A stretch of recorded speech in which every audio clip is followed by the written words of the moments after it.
located down under in the gorgeous countryside of Australia. This island continent is the same size as the contiguous United States of America, but has less than a tenth of the population. 85% of Australians live along the coast, because 2/3 of the country is an uninhabitable desert known as the Outback. Now, this arid terrain is expanding because of a record-breaking drought. The hardest hit? Melbourne, the country's second-largest city in the southeastern state of Victoria, where water reserves dropped to a low of 27%.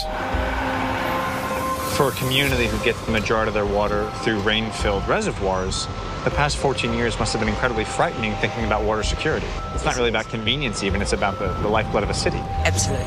And there are cities in the world that have been abandoned because their natural sources of water have dried up. So to ensure that this country has access to a consistent and reliable source of drinking water, Australians are no longer relying on rainfall, but instead, they're going to manufacture their own water. With one of the single largest infrastructure projects in the country's history, they're building the biggest desalination plant in the southern hemisphere. A $3.5 billion factory to remove salt from seawater, covering an area longer than Rhode Island, beginning 65 feet below the ocean. 9 million gallons of water an hour pumped through 100-foot tall intake pipes and a mile-long undersea tunnel to one of the world's most advanced salt removal facilities, creating the cleanest drinking water ever manufactured, sent through 52 miles of new pipeline to city reservoirs. Pristine Williamson's Beach, 2 miles long, provides engineers with an ideal location, but also an unprecedented design challenge, attempting to build the largest industrial water plant in Australia's history, with practically zero impact to the environment.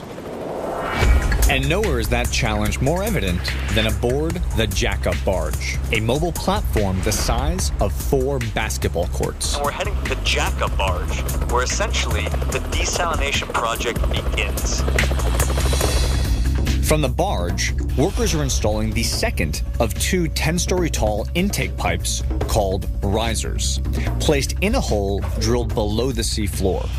The riser has to suck in 200 million gallons of seawater each day into a mile-long tunnel to the plant on shore, without harming the region's $130 million fishing industry.